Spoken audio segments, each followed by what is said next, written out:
Hi, everyone, and welcome to the London Community Week podcast, the official podcast of London Community Week, a global event all about building meaningful long-term communities.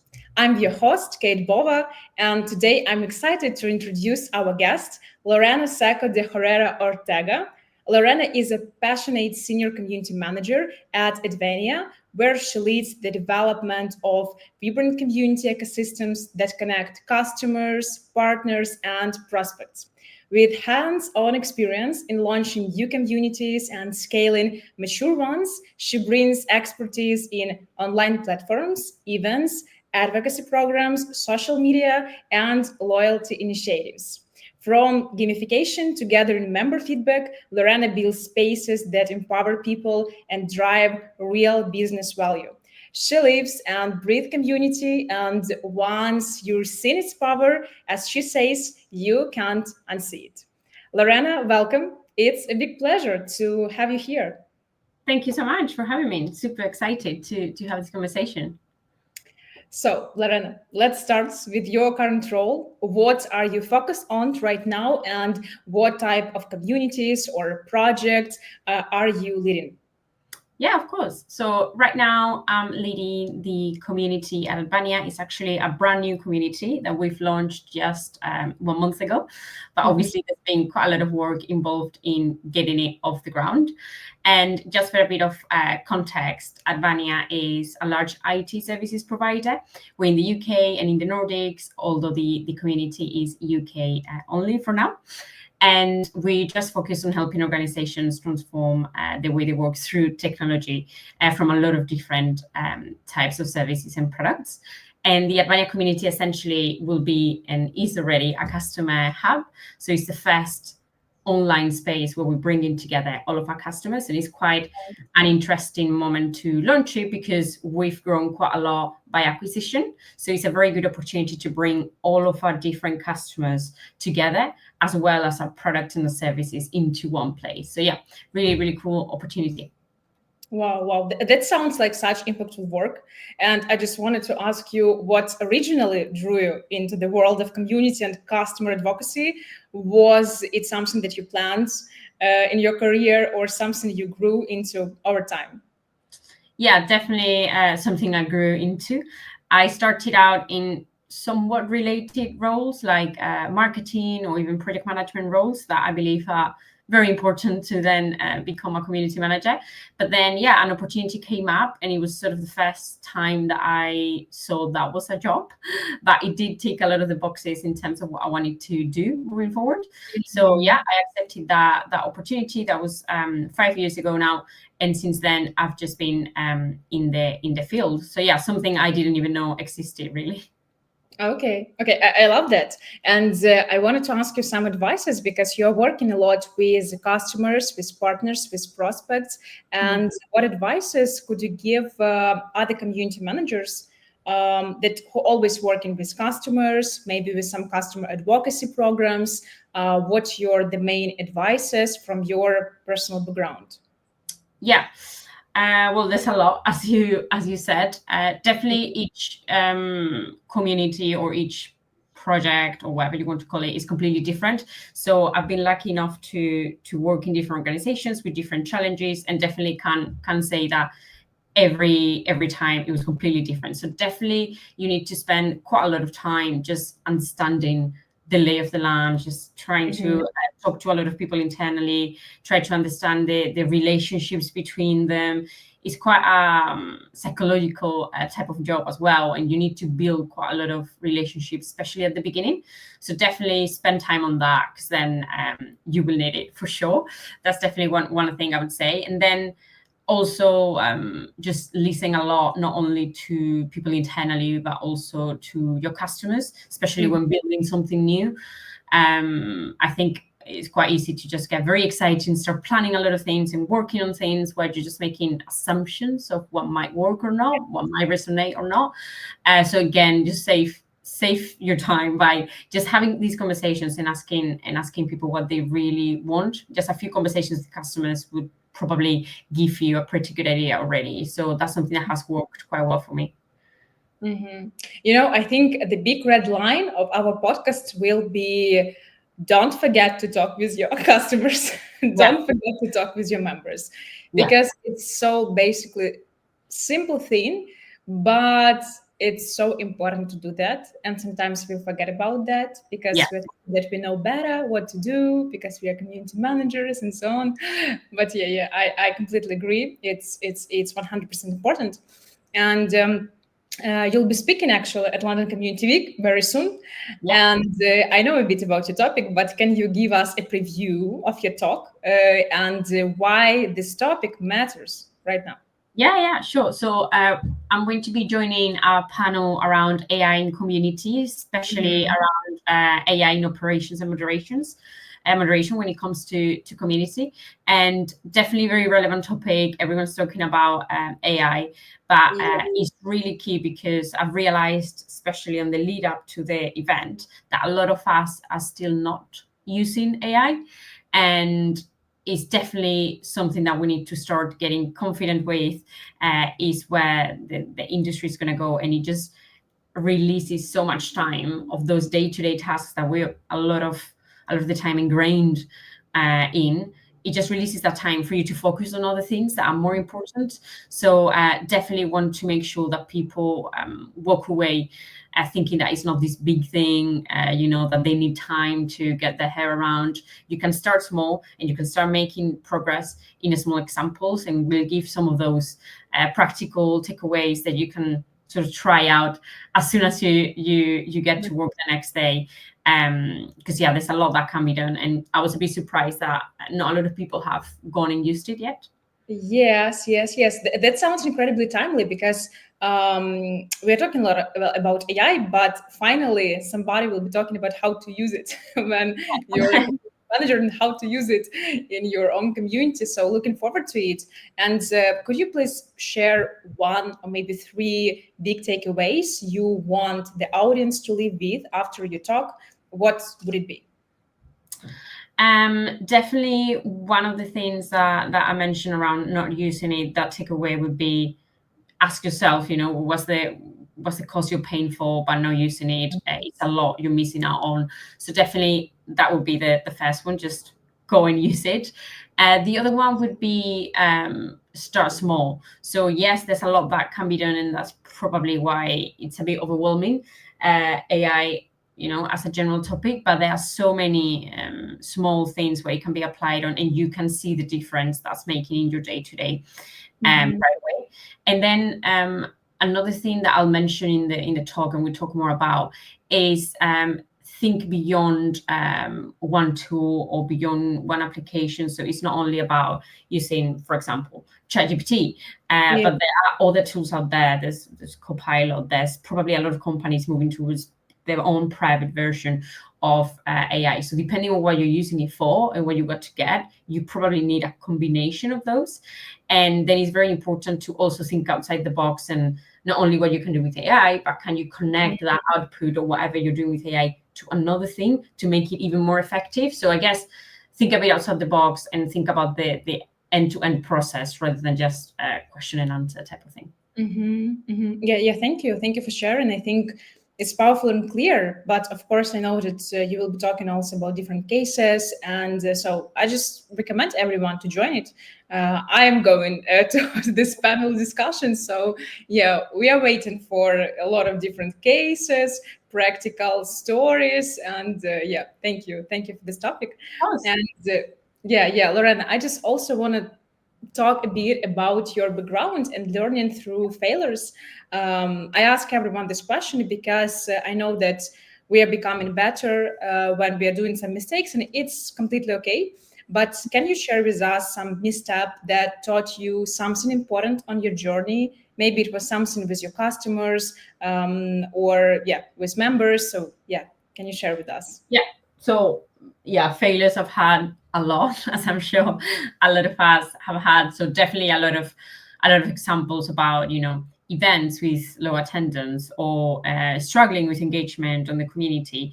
The list goes on, right? Or not being able to get the right type of content on the community, not finding the experts for it. Like, so many mistakes and so many lessons to learn from. But I think one that has been especially powerful and has changed the way I work today and the way I do what I do is definitely more internally. And it's the fact that this is the first time in my role that I've built a community and I'm managing the community completely by myself. Whereas other times, even if I was in very small teams, I would definitely have at least a couple of people that I was working with. And that had meant that I always had someone to defer to, but also that I didn't consider myself sort of the expert on community. And I was sort of accepting other people's opinions internally about what should be the next course of action. And I think this role being here now by myself has really made me think about me being at least the expert on community in my organization, and therefore making sure that I'm making the right decisions, that I'm giving my opinion when I have to, and I'm sharing the rationale behind it. It's not that it has to be my way or nothing, but definitely I've built quite a lot of that confidence internally with stakeholders that I think you need in this type of role. And before I was a bit, maybe not afraid or not 100% confident with my knowledge. So I definitely would say embrace that. And if you're working in community, you are a community expert. Every day you work is something different you're gonna face, and that's gonna build up your experience, and move that forward and drive with that as the expert. And obviously listen to everyone, but trust your gut feeling in your knowledge and data. But you are the expert, really. Yeah. I appreciate the honesty, because so often we think that we need to know everything about everything, but it's not true. It's impossible, and sometimes, we are not so. We don't know what to do better, and we need just to do something, and then to find right answers. Yeah, thank you for this story. I think it's so valuable, actually, for a lot of different community managers that are stuck with something that you mentioned. And what about proud community moment or customer moment that still makes you smile, or maybe something that happened not long time ago that you are so proud of? Yeah, I think definitely we'll have to mention the launch of the community, because, as I mentioned, first time I'm doing this completely by myself, and it's taking quite a lot of work, and quite proud of what we've done there. But I think more practically speaking, in terms of experience, definitely want to mention some hackathons we organized back in another organization where I was in, and it was 4 years ago, and until today is one of the highest performing events that brings the community together in terms of customers, that serves a purpose commercially, that drives a lot of traffic to the community. And that's a program that we built while I was in that community, and it's still proven very valuable. And there's a playbook, and they're following it, right? So I think it's quite, feeling quite proud of something that we achieved a few years ago that's still standing, and is working quite well. That's such a heartwarming experience. I love that. And you mentioned about launching communities and working in the communities. How do you connect actually community or customer advocacy work with business outcomes? How do you show, for example, your stakeholders the value internally, externally, value of community? Well, yeah, that's the question. Yeah, I think everyone wants to know the answer. For, I think, related to what I said before, definitely worth spending time on understanding the tools you have internally, the platform you're using for the community, if you're using a platform, the analytics that are available to you. How does that translate to the organization widest objective? And make sure that you can draw a line, at least in terms of relation, from the very beginning, because I've seen it happen, and it's happened to me, where you don't spend that much time at the beginning thinking about those things. You think, oh, I'll find a way later on to sort of, show the value of the community, and the data is not there, or the right platform to get the data, the tool, or the knowledge, or the resources. And this is something AI can help with too. So definitely spend time understanding what the business objectives are, and what the tools and data points you have available are, because it'd be very difficult to connect those if you don't have a way to actually do it. And then explore integrations and more technical things, which is something that, again, maybe when I was starting out, I didn't pay that much attention to, or I was a bit afraid to get into. But as community managers, we definitely need to understand what's happening in the back end and constantly review that data. So make sure you have the right dashboards, that you build them, that you're integrating the right tools. So yeah, you need to get a bit into the woods for sure. Mm-hmm. You mentioned AI and different tools. Wanna ask you here, maybe you can recommend some of your favorite AI tools and maybe other not AI tools that you are using in your day-to-day work. So I think obviously everyone knows ChatGPT, and definitely a lot of the, I guess the quality output is quite good in most of the things. I've used it with customization and theming, coding, HTML, CSS, JavaScript, and has proven super useful for that. So I would definitely recommend that for that. Then depends on the organization, but as I mentioned, a lot of organizations are moving towards a private form of ChatGPT or AI. So in my case, we have this internally, and this is definitely the right place to go where you want to look into that data, where you're talking about customer data and sensitive things and business objectives, because all the information is there already. And also you avoid any issues in terms of data as well, and something that might be confidential. So definitely that's the place you want to go for those types of things. And then things like Copilot, for example, we use Outlook and Microsoft and Copilot, and that has proven really useful when it comes to recapping of actions, having a chat with a community member, and sending a recap of the meeting right away, and those type of day-to-day admin bits. So definitely really good for that. And I'm sure there are lots of other ones, but definitely I'm using a combination of those three at the moment. Yeah, awesome. Awesome recommendations. And also, maybe you mentioned about tools and about AI, but what about trends? Maybe you're following or especially watching right now for some trends in community management or some trends in making advocacy programs for your customer. So if you're following some of them or just watching that something is changing now, can you share with us what do you think about these trends? Yeah, I think something that I've seen changing and I've experienced changing in my roles myself is definitely a shift between the types of communities that we're building. So when I started out, there was a big focus on that support-driven type of community, support deflection, proving that return on investment was relatively easy as well, as there was a very clear purpose for it. And they were mostly transactional as well, question and answer type of thing. So over time, that has really evolved the demand for communities. We're moving a lot more towards growth focused communities, communities as a growth lever, as a strategic piece on the different mix that an organization would have in the marketing tool, in the customer journey. So right now it's moving a lot closer to marketing. And this is something that I've seen gradually in my roles right now in Advania. That's definitely the angle that we're taking, and is really seen commercially as well with a very clear purpose.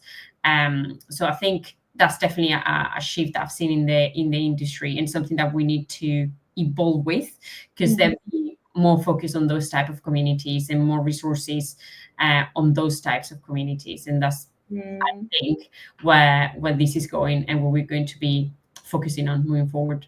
Yeah. That's something I think we're seeing more and more as well. And thanks for sharing. And just for someone just stepping into the world of community, what advice would you share, or what advice would you share with attendees of the conference, but they are also community managers, community builders, or future community managers from your background? Your advices for our colleagues. Yeah, I think for someone starting, I think it's worth mentioning that if you want an easy job, probably this is not it. It involves wearing a lot of different hats and doing a lot of different things. That's why a lot of us really like it because it's very varied and it gets you to be the connector between a lot of different things. But definitely it's not easy. So you definitely have to have the energy for it, I would say. And then really important to stay curious, to evolve with the trends, especially now we're seeing things shifting very, very rapidly, to listen a lot, as we've said, internally and from your customers. And especially for people starting out, I would say as well, don't limit yourself to a platform, because something that I struggled with becoming a community manager was that I saw all these communities running in professional enterprise platforms, which is what I'm using right now and what I've used previously. But there are things community related happening outside those platforms, and having one or not doesn't define the community you're building or not. So don't feel maybe because your organization is not investing in one of those that you cannot create community, because there are definitely a lot of other ways to do it. And especially now, community is not something that happens in one place, it's sort of everywhere. So Yes. don't limit yourself. Yeah, thank you. I love that. And beautiful set. A great note for for everyone, and especially for beginners in community management. And Lorena, I think I have the last one question. If you had to describe your vision for the future of community in just 3 words, what would they be? Okay, that's hard. I mean, thinking about this one. I'm sorry. Based on also what I've been saying today, I think definitely evolving, strategic, and visible. Love that. Awesome. Thank you very much, actually, for this podcast, for your time, for your thoughts, for your background. I really enjoy everyone to join our conference and to find Lorena somewhere offline, grab the coffee, and to ask something more about customer relationship, about advocacy programs, about community building. So, Lorena, thank you very much. You have really huge background, and I'm looking forward for the panel discussion about AI. It's important and interesting and valuable. And yeah, thank you, and see you in London. Thank you. Bye-bye. Bye-bye.